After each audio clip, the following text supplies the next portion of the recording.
అందరికీ నమస్కారం. ఇంకా కొంతమంది వ్యక్తులు వచ్చేది ఉంది, ఇంకా వస్తున్నారు. ఆంధ్రవేలో కార్లలో తయారీ ఉన్నారు. అయినప్పటికీ కూడా మనము కార్యక్రమం ప్రారంభిస్తే 2-3 గంటలు అవుతుంది కాబట్టి మనం ఈ సంఖ్యతో ముఖ్య సంఖ్యతోటే మనం కొనసాగిస్తున్నాం. మొట్టమొదటగా ఈరోజు మీ అందరం కూడా నేను ఒక్కనే కనబడుతున్నా కావచ్చు, కానీ ఈ కార్యక్రమం రూపొందించడానికి దీని వెనుక మా మండలంలో కొండ్రపేట మండలంలో యువత అందరి భాగస్వామ్యం ఉంది. ఎవరో ఒకరు ఒక అడుగు ముందుకు వేయాలనే ఒక ఉద్దేశంగా ఈరోజు నేను మీ ముందర నేను ఒక్కరిని కనబడుతున్నా. కానీ కొండ్రపేట మండలంలో ఇది పొట్టు పోసుకుంది. మా మండల యూత్లో చాలామంది వరకు యాక్టివ్గా ఉండి వివిధ సంఘాలు, కుల సంఘాలు కావచ్చు, వివిధ పార్టీలు కావచ్చు, ప్రజాసేవ పరమావధిగా ప్రజలకు ఏదో ఒకటి చేద్దామనే సంకల్పంతో రాజకీయాల్లో రకరకాలుగా వారి శైలిలో వారి యొక్క ఆర్థిక మార్గాల ద్వారా వారి వివిధ రూపాల్లో ప్రజల్లో ఉన్నారు. ఈరోజు చాలామంది యువత రాజకీయాల్లోకి వచ్చి రాజకీయాల్లో నిలదొక్కుకోలేక 100 మంది యువకులు రాజకీయాల్లోకి వస్తే కేవలం 5 నుంచి 10 మంది మాత్రమే నిలదొక్కుకోగలుగుతున్నారు. రాజకీయాల్లో 90 మంది వచ్చిన యువత ఆర్థికంగా లేకపోవడం వల్ల కావచ్చు, సామాజిక వర్గంగా బలంగా లేకపోవడం కావచ్చు, లేకపోతే సరైన గైడెన్స్ లేకపోవడం వల్ల కావచ్చు, ఏదో ఒకటి కారణాల చేత యువత అనే వాళ్ళు ఏర్పాటు చేసి యువత రాజకీయాల నుంచి నిష్క్రమిస్తూ ఉన్నారు. నేను కూడా దాదాపు ఒక ఈ 8 ఏళ్ళ రాజకీయ జీవితంలో దాదాపు ఒక 100 సార్లు కూడా రాజకీయాలు విరమించుకుందామని చెప్పి ఎన్నో ఒత్తిళ్లు మనం ఈ కార్యక్రమం నిర్వహించుకుందామన్నా కూడా ఈ కార్యక్రమం జరగకుండా చూడడానికి, ఈ కార్యక్రమం అడ్డుకోవడానికి, ఈ కార్యక్రమం ఫెయిల్ చేద్దామనే ఉద్దేశంగా చాలా శక్తులు కుట్ర చేస్తూ ఉంటాయి. వాటన్నిటినీ అంతకుముందు గొరిల్లా దాడులు అనేవి మనం చూస్తూ ఉండేవాళ్ళం. మనము తెలంగాణ సాయుధ పోరాటంలో ఆ విధంగా మనము అన్ని శక్తులను కుట్రను ప్రతిపక్షంలో ఉన్నప్పుడు కావచ్చు, ప్రధాన అధికార పక్షంలో ఉన్నప్పుడు కావచ్చు, ఇప్పుడు కానీ మన సొంత పార్టీలో కూడా మనకు మన ఎదుగుదలకు ఉండకుండా అడ్డుకునే వాళ్ళు కూడా ఉంటారు. ప్రతి ఒక్క పార్టీలో ఇది మనం సెట్ చేస్తూ ఉంటాం, బయట చెప్పుకోలేము. కానీ ఈ వేదిక మీ యొక్క ఆలోచనను, మీ యొక్క శక్తిని, మీ యొక్క ఆలోచనను బయటకు తెలియజెప్పడానికి, మీరు ఎందుకోసం రాజకీయాలు వచ్చి చెప్పడానికి ఒక న్యూట్రల్ వేదిక అనేది ఉండాలని చెప్పి కొంతమంది యువకులు అందరం కలిసి మేము ఒక జిల్లా వ్యాప్తంగా ఒక మీటింగ్ పెట్టుకుంటే బాగుంటుందనే ఉద్దేశంగా నేను తెర మీద కనబడినప్పటికీ కూడా తెర వెనుక చాలా మంది చెప్తున్నారు.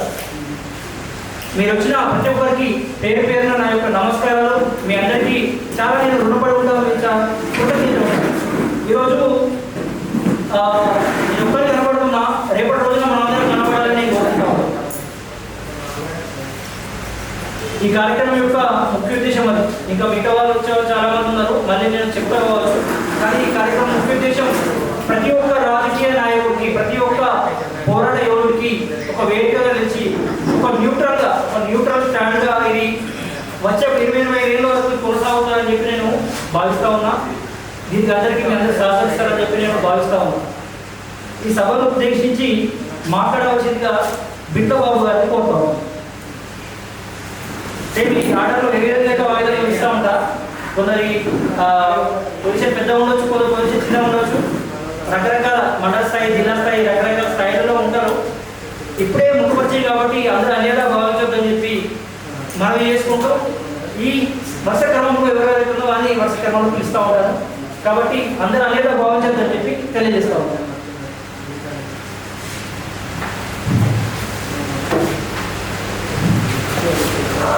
అందరికీ నమస్కారం. నా పేరు బిట్లబాబు, మరి పొలంగూరు గ్రామం. నేను బీఆర్ఎస్ పార్టీ గ్రామశాఖ అధ్యక్షుడు. అయితే నాకు ఫస్ట్ ఎమ్మెల్యే పోటీ చేసినప్పటి నుంచే పరిచయం.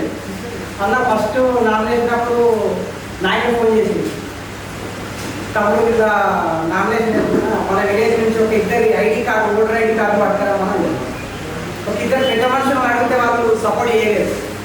మళ్ళా నా ఏజ్ వల్ల తీసుకొచ్చి నేను ఇద్దరు ఆ ఓటర్ ఐడి అంటే యూత్ అంటే యువకుడు అనేది వాడు అప్పుడే ఎంటర్ అయితే ఒక 2 పెద్ద మనుషులు కూడా యాక్సెప్ట్ చేయలేదు. అంటే అక్కడి నుంచి స్టార్ట్ అయింది అన్నతో. ఇక లేదంటే రాజకీయాల్లో యువత అనే అంశం అన్న ఎంపిక చేసుకొని మన జిల్లా యువతను ఇక్కడ ఏర్పాటు చేసుడు చాలా గొప్ప విషయం. ఎందుకంటే నేను అన్న స్టేటస్ బట్టి ఇద్దరు ముగ్గురు ఫోన్ చేసి ప్లేస్ ఎక్కడ తెలుసుకున్నాము.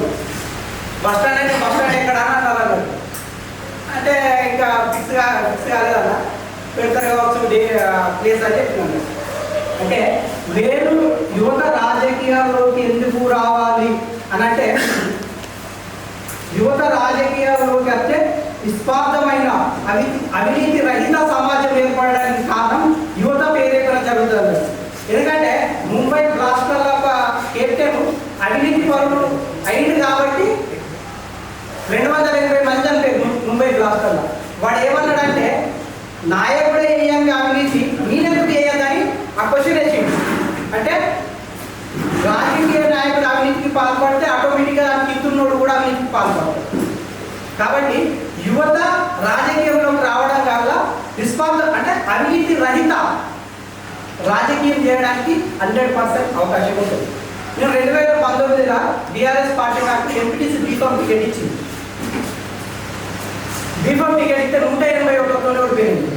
181తో ఓడిపోయినప్పుడు ఏమైందంటే నేను ఏం బాధపడలేదు. ఎందుకంటే ఓటమితోనే విజయం రావచ్చు, మళ్ళీ ఓడిపోవచ్చు, అనుభవం అయితే నాకు వచ్చింది.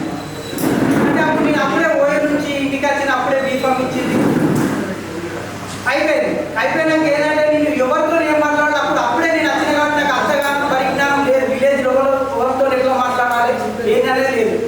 ఒక 180 ఓట్లతోనే ఓడిపోయిన కావచ్చు, కొన్ని లక్షలు ఖర్చు అయినాయి కావచ్చు. కాకపోతే నేను ఇక్కడ నిలబడడానికి కారణం అదే అనుభవం. ఆ అనుభవమే ఇప్పటికి ఇక్కడ నిలబడడానికి కారణం. మెయిన్ యువత ఈ డిఫెన్స్, పోలీస్ అకాడమీలు ఎట్లయితే జైన్ అవుతారో రాజకీయాలలో కూడా అట్లా జైన్ అయితేనే ఈ అవినీతి రహిత సమాజమైన ప్రజలకు నాయకుడికి గ్యాప్ బాగుంది. అంటే ఏది డిఫరెన్స్ కావచ్చు, నాయకుడు డిఫరెన్స్ కావచ్చు. అదే ఒక యువకుడు అనేటువంటి రాజకీయంలో ఉన్నారనుకో, ప్రజలకు రాజకీయ నాయకుడికి సంబంధం లేకుండా ఒక గ్యాప్ అనేది ఫిలప్ చేస్తాడు.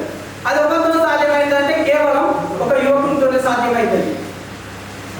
కాబట్టి ఈ అవకాశం ఇచ్చిన రవితేజ్ అన్నకు నా పూర్తిగా సహకారం ఎప్పటికి ఉంటుంది.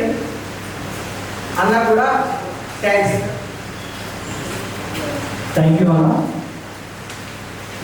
ఇప్పుడు ఈ వేదికను ఉద్దేశించి మాట్లాడాల్సిందిగా, అంటే మీ అనుభవం కావచ్చు, మీ భవిష్యత్తు రాజకీయ మీరేది వచ్చి మీ ప్రజలకు ఏం చేయాలనుకుంటారని ఈ యొక్క వీడియో ఏదైతే వీడియో మధ్య నేను మాట్లాడే ఈ వీడియో